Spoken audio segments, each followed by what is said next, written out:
La parole est à Madame Joëlle Mélin pour le groupe Rassemblement national.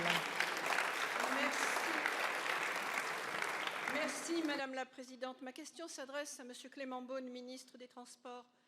Monsieur le ministre, en 2014, l'Union européenne a adopté une directive de contrôle des véhicules motorisés de cylindrée supérieure à 125 cm3. L'objectif, c'était de diviser par 2 en 10 ans le nombre de morts sur les routes. Or, en France, le pourcentage de morts par défaillance technique de cette catégorie n'est déjà que de 0,3% des accidents. Un des moyens envisagés était le contrôle technique, mais une exemption était prévue si les États membres avaient pu mettre en place des mesures de sécurité alternatives au regard de statistiques pertinentes. Malheureusement, l'État français ne l'a fait que partiellement. Suppression de tous les points noirs, double glissière de sécurité, amélioration de l'état de toutes les routes secondaires se font encore attendre. Retard préjudiciable, comme le soulignent les associations des 2 millions de motards français, en particulier la Fédération des bikers de France. Dans les faits, les motos circulant en moyenne 6 000 km par an, par similitude avec les voitures, ne devraient être contrôlées que tous les 5 ans et non tous les 2 ans. La proposition des motards serait un contrôle obligatoire, moins contraignant, lors de la cession des motos en moyenne tous les 2 à 3 ans. De plus, ces contrôles, nécessitant des investissements techniques et humains pour des centres agréés, seraient difficiles à rentabiliser, reportant obligatoirement les coûts sur les contrôles techniques des voitures.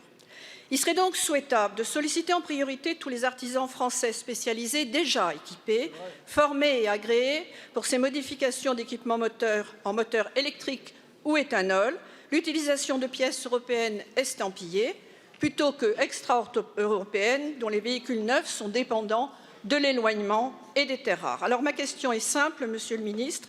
Après la décision du Conseil d'État, mettre en difficulté notamment financière 2 millions de motards par un contrôle contraignant, ou allez-vous transposer les directives par des mesures alternatives?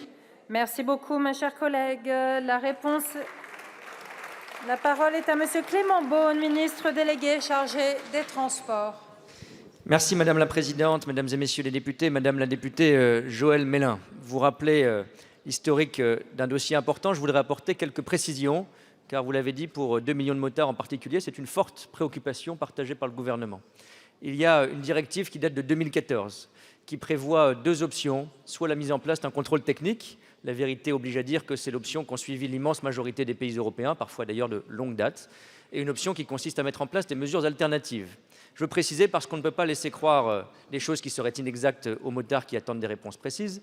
Il n'est pas vrai que les efforts légitimes et nécessaires par ailleurs en matière de sécurité routière, la limitation des glissières dangereuses, un certain nombre d'aménagements routiers, consisteraient à remplir ces obligations de mesures alternatives. Les mesures alternatives telles qu'elles sont prévues par la directive, ce sont des mesures qui portent sur les véhicules eux-mêmes. Et donc, c'est de cela qu'on parle. C'est la voie qui a été suivie en concertation par mes prédécesseurs avec les fédérations de motards. Et plusieurs fois, des mesures alternatives ont été décidées, présentées.